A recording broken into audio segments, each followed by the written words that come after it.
ngapain kamu kesini? Saya mau ketemu sama Raja. Sorry, kami sedang tidak mau ketemu siapa-siapa.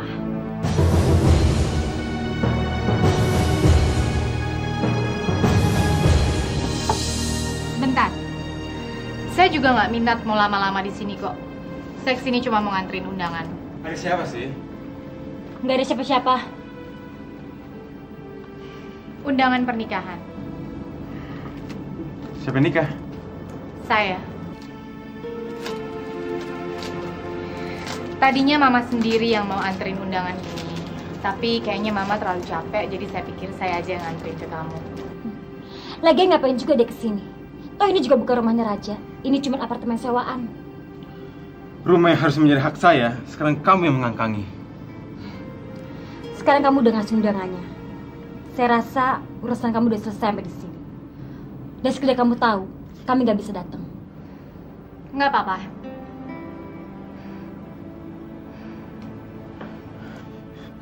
Mbak! Mbak Dewi!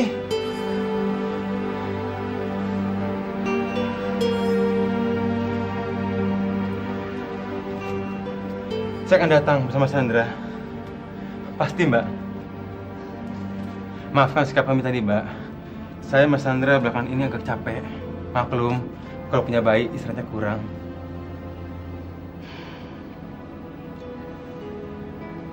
Gimana keadaan bayi kalian?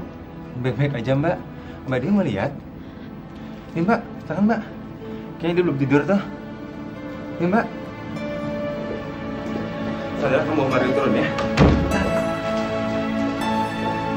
Mbak. Sandra, sebentar, ya. Sekarang duduk, Mbak.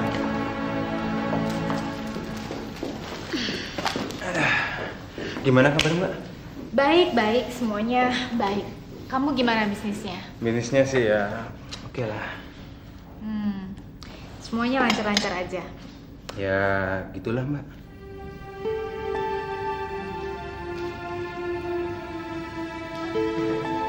Nah, ya, jagoan kita.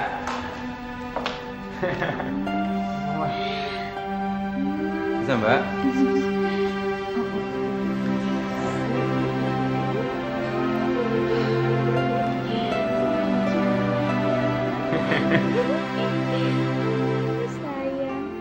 Saya jadi inget waktu kamu masih kecil.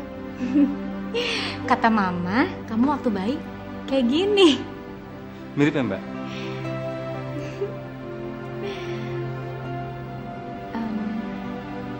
Saya boleh cium nggak? Silahkan, Mbak. Dia kan keponakan Mbak juga.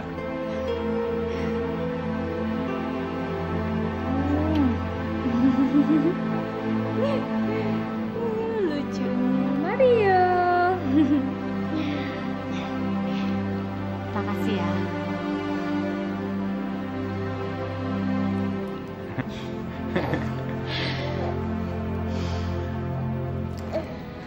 Saya pulang sekarang ya. Soalnya Mama tunggu saya buat makan malam.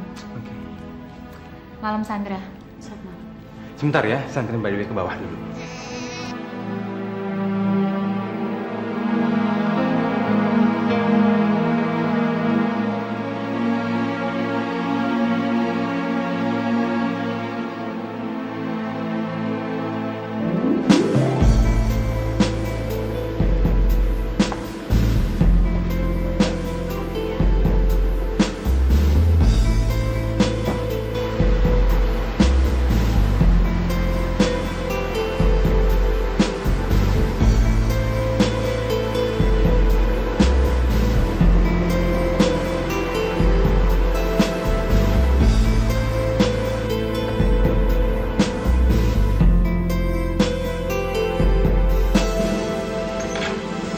Malam, Pak.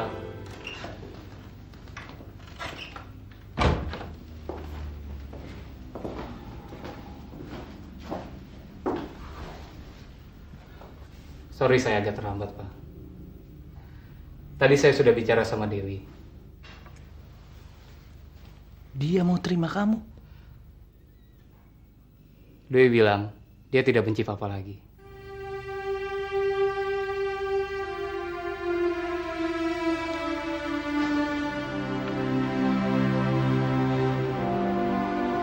Terima kasih. Kamu sudah mau membuat dia mengerti. Nanti Papa akan temui dia untuk minta maaf secara pribadi.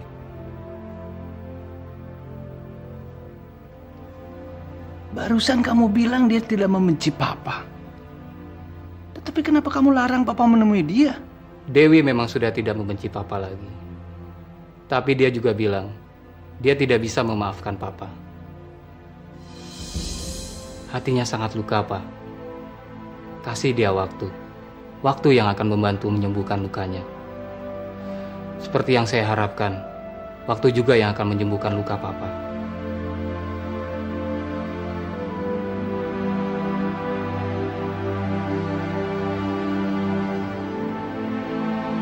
Samira, Mengapa tadi siang hari tidak sekaget saya melihat kamu begitu berubah dan begitu mendadak?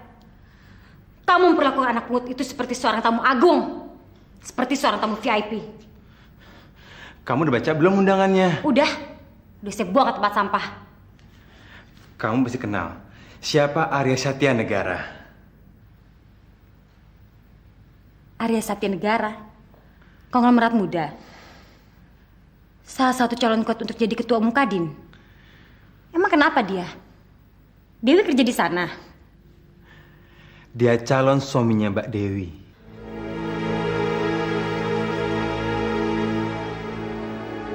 Nama Arya Satya Negara bukan nama monopoli satu orang. Mungkin ada 1.000 orang punya nama itu di Jakarta.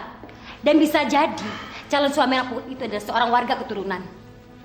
Kamu salah. Dari awal saya udah punya feeling. Dan kenyataannya memang begitu. Emang kamu tanya sama dia? Kamu pikir saya begitu naif? Kalau saya tanya sama dia tahu dong kenapa sikap saya berubah 180 derajat. Lalu kamu tahu dari mana? Barusan dari lobi, saya telepon ke kantor Arya. Sapamnya bilang bahwa calon istrinya Arya itu adalah Dewi Fortuna. Bagaimana mungkin ya anak pungut murahan itu bisa menggait konglomerat? Itu, sampai sekarang saya masih bingung. Kemampuan akademisnya memang harus diakui. Tapi dalam kehidupan, saya pikir selama ini dia perempuan yang bodoh. Betul-betul mengherankan kalau dia bisa begitu lihai dan bisa menggait kakap yang begitu besar. Selihai apapun dia, emosinya sangat mudah dipermainkan. Dia sadar bahwa dia hanya anak pungut yang diambil di tempat sampah. Sebagai kompensasi, dia selalu memperlihatkan dirinya sebagai anak yang paling baik dan paling manis. Kamu ingat bagaimana kita membuat dia bisa menyerahkan perusahaan Papa kepada kita? Kelemahannya itu yang akan saya manfaatkan untuk menembus utang kita.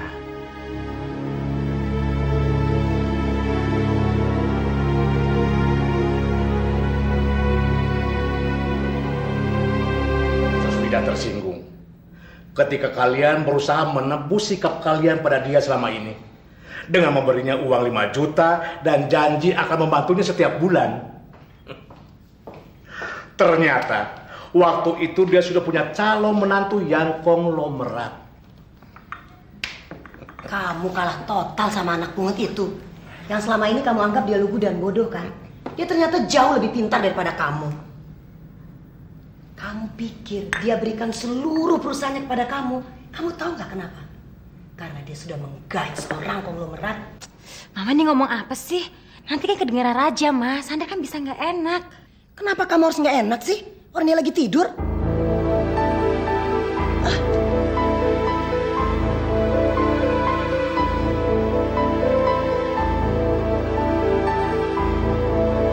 Lalu bagaimana dengan sikap mama kamu? Ya, sampai saya berangkat ke sini, Mama masih heran. Jusnya, Den.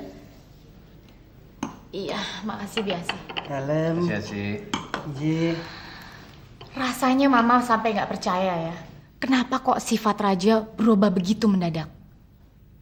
Tapi Mama tetap ngotot supaya saya harus hati-hati terhadap orang yang mulut dan lidahnya penuh dengan pujian. Karena biasanya menyusuli pujian itu di baliknya ada tangan yang menadah untuk minta-minta. Tapi saya tetap yakin kalau Raja bukan bermaksud untuk memberikan pujian. Tapi karena memang dia menyesali perbuatannya. Sikap mama kamu itu wajar. Kalau saya dalam posisi mama kamu, saya akan bersikap yang sama. Sikap orang yang mendadak baik dari biasa orang yang memusuhi kalian, itu sama dengan sanjungan daripada pengemis. Saya nggak sependapat ya sama sikap itu. Bagaimanapun kerasnya batu, kalau terus-menerus ditetesi air kan lama-lama batu itu juga akan berlubang. Apalagi Raja. Bagaimanapun juga, dia adalah darah daging mama saya. Dan dari dalam lubuk hati saya, dia tetap adik saya. Orang yang berhati baik, kadang-kadang naif dalam menilai seseorang. Kalau kita terus-menerus pakai kacamata hitam, bagaimana kita mau melihat dunia ini menjadi terang? Gini aja deh, daripada kamu terus berdebat dengan mama kamu, dan kamu berdebat dengan saya, lebih baik kita menunggu perkembangan saja, Deo. Keputusan yang emosional tidak sama dengan kita memandang dunia dengan kacamata putih. Waktu yang akan membawa jawaban yang tepat atas pertanyaan dari perubahan sikap Raja yang mendadak. Tapi saya tetap berharap dugaan saya nggak salah. Dan apa yang mama pikir itu cuma prasangka yang salah. Niat saya untuk mengundang dia datang ke pernikahan kita adalah langkah yang tepat. Bukannya memberikan dia peluang untuk sekedar menadahkan tangannya seperti yang mama pikir. Bicara soal undangan, kamu tetap akan mengundang Edi. Mengundang Edi bagi saya adalah tetap merupakan pukulan terakhir untuk betul-betul menghancurkan Dr. Niko. Kamu sudah bicara tentang Dr. Niko sama mama kamu? Belum. Tapi sebelum saya mengirimkan undangan itu, saya pasti akan bicara sama mama. Saya akan pilih waktu yang tepat dalam beberapa hari ini. Menurut Mama, ini saat yang tepat sekali untuk kalian mainkan strategi kalian. Sandra, Mama yakin sekali kalau kado itu kamu berikan kepada anak pungut itu, pasti emosinya akan lumpuh. Begitu emosinya kalian kuasai, pasti segala permintaan Raja dia kabulkan. Percayalah.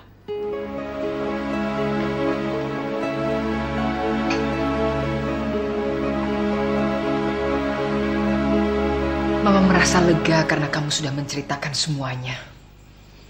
Dan Mama merasa bersyukur karena kamu bisa keluar dengan selamat dari permainan yang menurut Mama sangat membahayakan. Tapi Mama mohon, kamu jangan melakukan sekali lagi perbuatan nekat seperti itu dalam hidup kamu. Dewi nggak bakal ngulangin lagi, Ma. Terus terang ya, semuanya buat Dewi seperti mimpi buruk. Lalu apakah dengan mengundang Edi bukan berarti kamu mengulang mimpi buruk kamu lagi? Dewi yakin enggak, Ma. Dewi hanya ingin memberikan mimpi buruk terakhir buat Dr. Niko. Supaya arwah ibu yang melahirkan Dewi bisa istirahat dengan tenang. Ya, kalau sudah bicara tentang arwah ibu yang melahirkan kamu, Mama tidak bisa komentar lagi.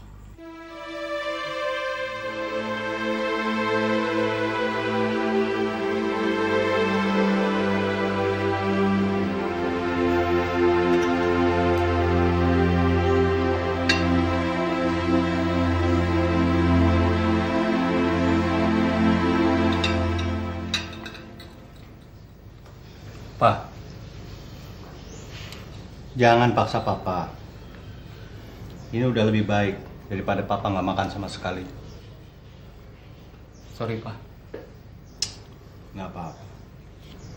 Papa tahu kamu sayang sama Papa. Maaf, Pak. Ada undangan buat Mas Edi. Terima kasih. Kamu baru kembali sudah dapat undangan.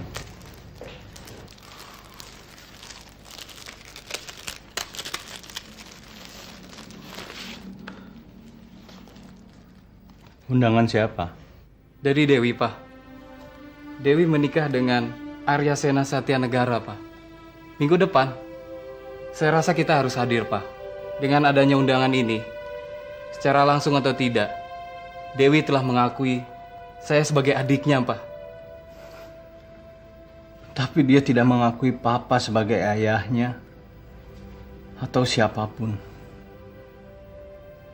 Dia tidak mengundang papa. Tidak ada kebahagiaan yang lebih besar bagi seorang ayah selain menghadiri perkawinan anaknya.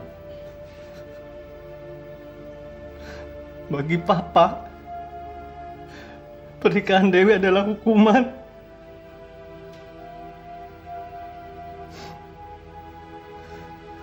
Papa adalah seorang ayah yang hanya bisa memberi doa restu dari kejauhan, tanpa bisa melihat kebahagiaan anaknya dan melihat anaknya dengan gaun pengantin.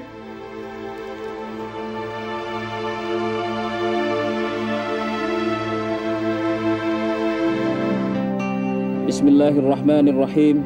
Arya Sena bin Satya Negara.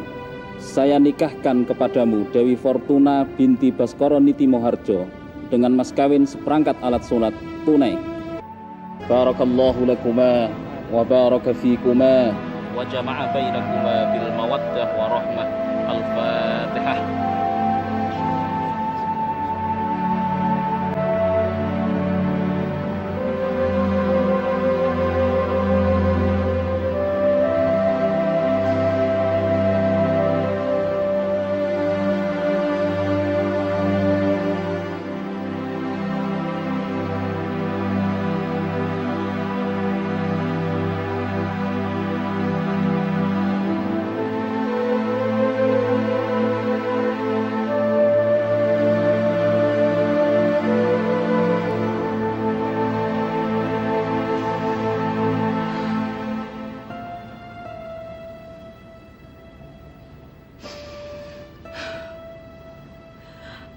Dengan segala kekurangan Mama sebagai seorang ibu, selama ini Mama sudah berusaha melakukan yang terbaik yang bisa Mama lakukan untuk kamu sampai ke pintu gerbang hidupmu yang baru. Mulai saat ini, suamimu adalah imammu. Kepatuhanmu pada suami adalah kewajiban yang paling mulia buat seorang istri.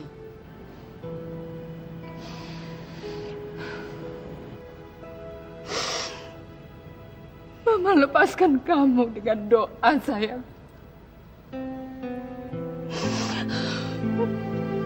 Mama pasti akan selalu merindukanmu di setiap doa Mama.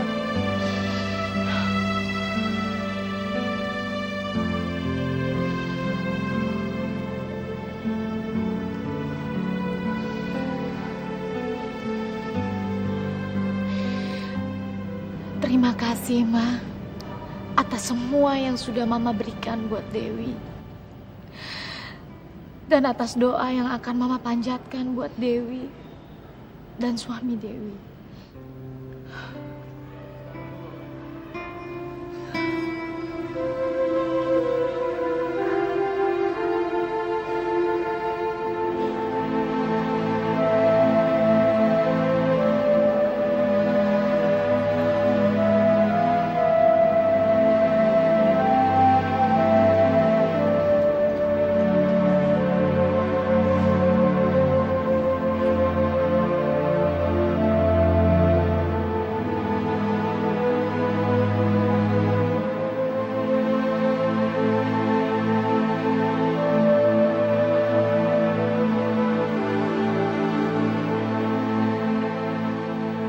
Manusia seperti kamu tidak pantas menyebut nama Tuhan. Dan kamu juga tidak punya hak untuk menyebut saya anak kamu. Karena kamu sudah membuang hak itu ke tempat sampah.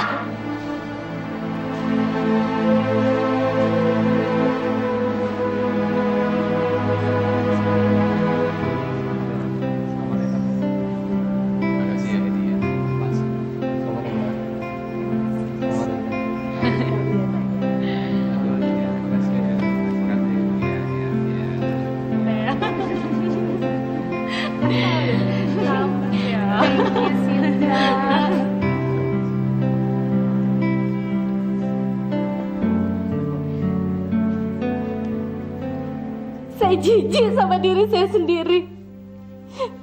Karena dalam tubuh saya mengalir darah manusia yang lebih kotor daripada iblis.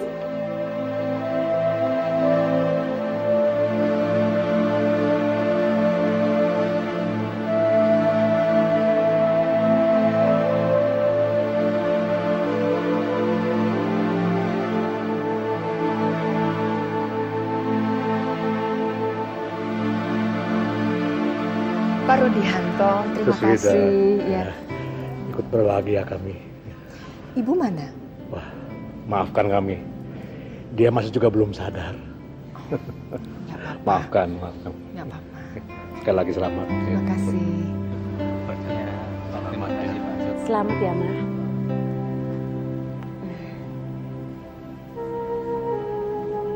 Ma.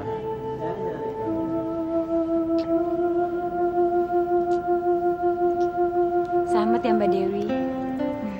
Terima kasih, Sandra. Mbak, ini memang tidak lazim dilakukan orang. Tapi saya mohon Mbak nerima ini sebagai permintaan maaf dari sikap kami selama ini.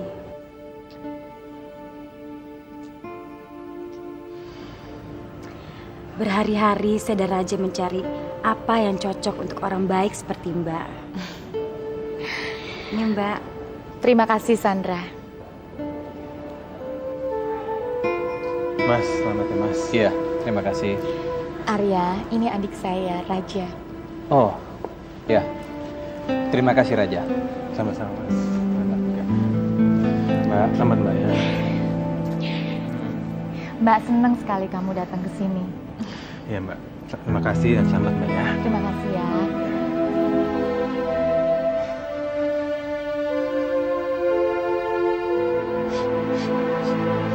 Jalan, Pak.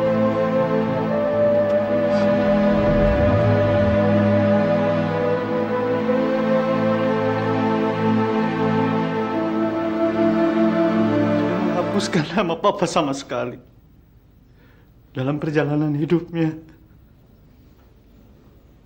Pak, dulu Papa pernah mengajarkan sama saya.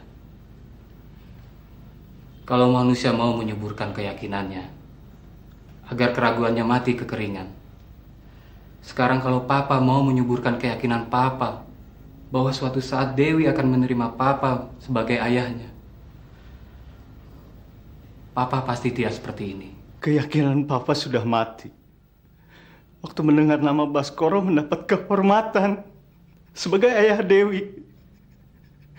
Waktu Arya mengucapkan ijab kabul di depan penghulu. Papa tahu dari mana? Siapa yang cerita sama Papa? Papa dengar sendiri. Papa berdiri di pintu masjid. Makanya kamu jangan coba-coba membesarkan hati Papa dengan harapan yang tidak akan pernah menjadi kenyataan. Dewi memang sudah membuang Papa selamanya. Dan dia berhak berbuat seperti itu.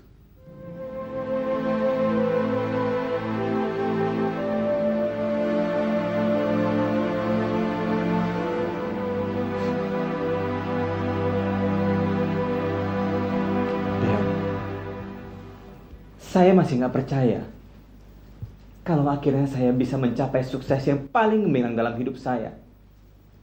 Saya akhirnya berhasil membujuk kamu untuk jadi istri saya. Saya juga nggak pernah mimpi bahwa impian yang sudah saya hapus dalam tidur saya ternyata sekarang malahan menjadi kenyataan dalam hidup saya. Theo, sekarang saya merasa betapa bodohnya saya dulu. Sampai-sampai saya tidak merasa getaran cinta kamu.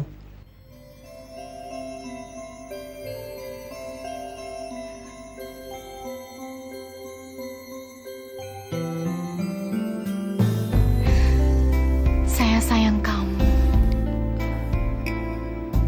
Saya juga sayang kamu, Theo.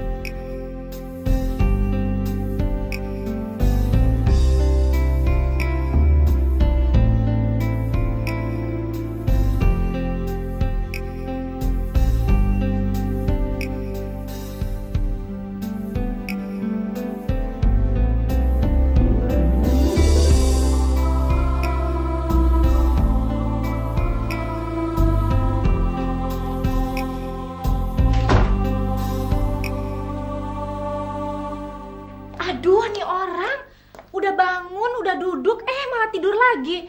Ayo bangun, bangun. Ngapain sih mesti buru-buru? Ini udah siang, Tuan. Coba lihat tuh. Udah jam 8 lewat. Aduh, sebentar lagi deh, tanggung. Saya merasa berdosa loh kalau perkawinan kita justru membuat kamu malahan kehilangan rasa disiplin.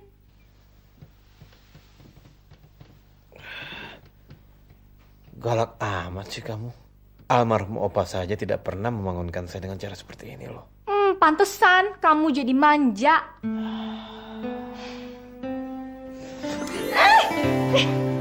Tadinya saya memang setengah manja, tapi sekarang saya jadi manja beneran. Kamu genit begini sih ah. Saya kan jadi ngerit gara-gara kamu.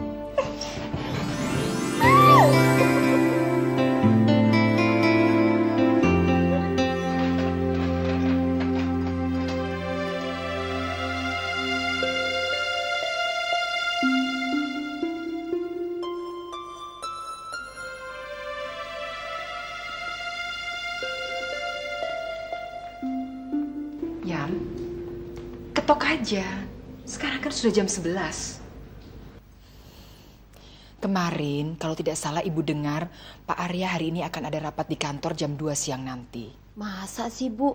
Pengantin baru langsung rapat? Pekerjaan Pak Arya kan banyak. Semua itu harus diselesaikan sebelum dia berangkat berbulan madu. Kata Non Dewi, mereka mau pindah ke rumah Pak Arya ya, Bu? Ya, setelah itu langsung berangkat bulan madu. Sekarang kamu ketok aja. Ayolah, ketok, nggak apa-apa.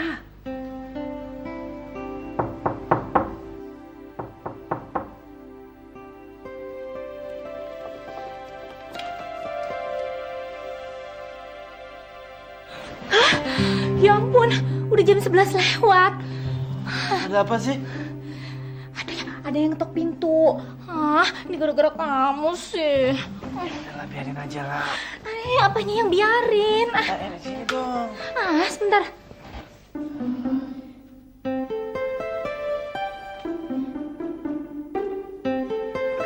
Pagi, Mas.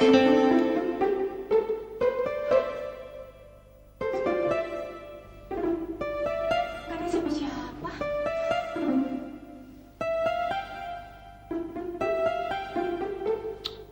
Kamu sih.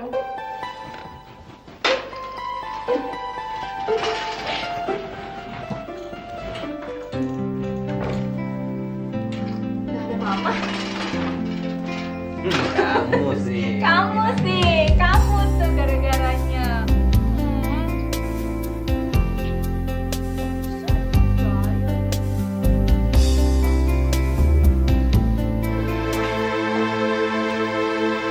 Kamu udah telepon? Nanti aja lah.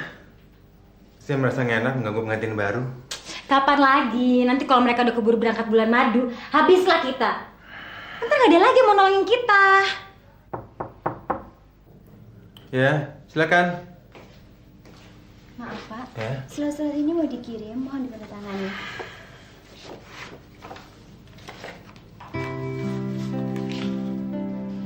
Mendung di dalam kehidupan kita sekarang sudah mulai menyibak ya, Ma.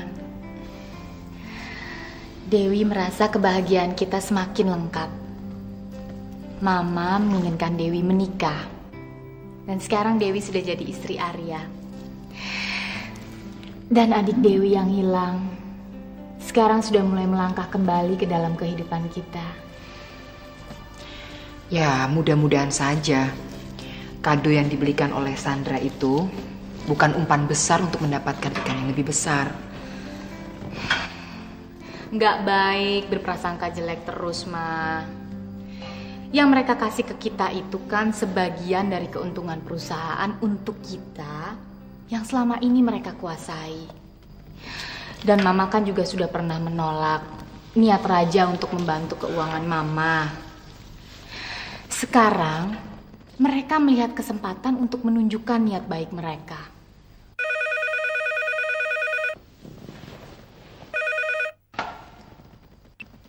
Halo? Ini Mbak Dewi ya? Iya, dari siapa ini? Selamat siang Mbak, ini Sandra. Oh, Sandra.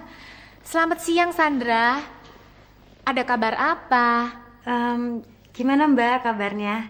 Masih capek ya habis pesta kemarin? Ya, begitulah. Sebentar ya Mbak Dewi. Raja mau bicara. Dari Raja. Halo, Mbak Dewi. Halo, Raja. Gimana kabar kamu? Baik, Mbak.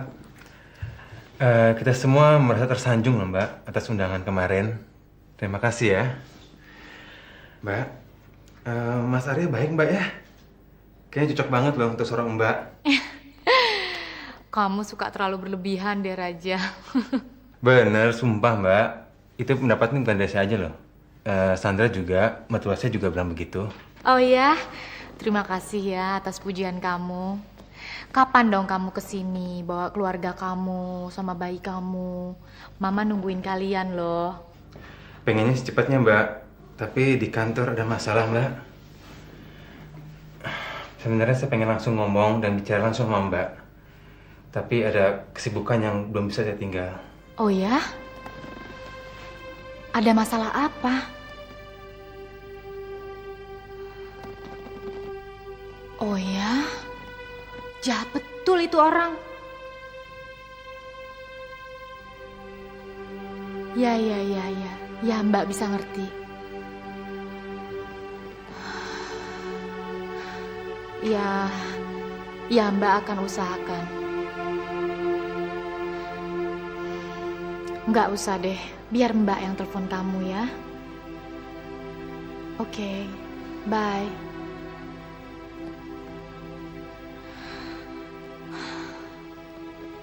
Ada apa sih? Dia bilang apa sama kamu?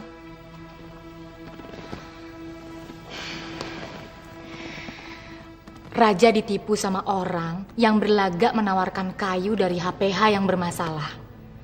Padahal untuk bisnis itu dia udah pinjam dari orang lain, Ma. Lalu?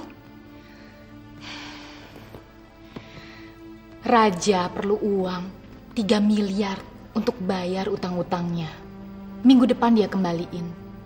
Dan Raja minta Dewi untuk bicara sama Arya. Apa?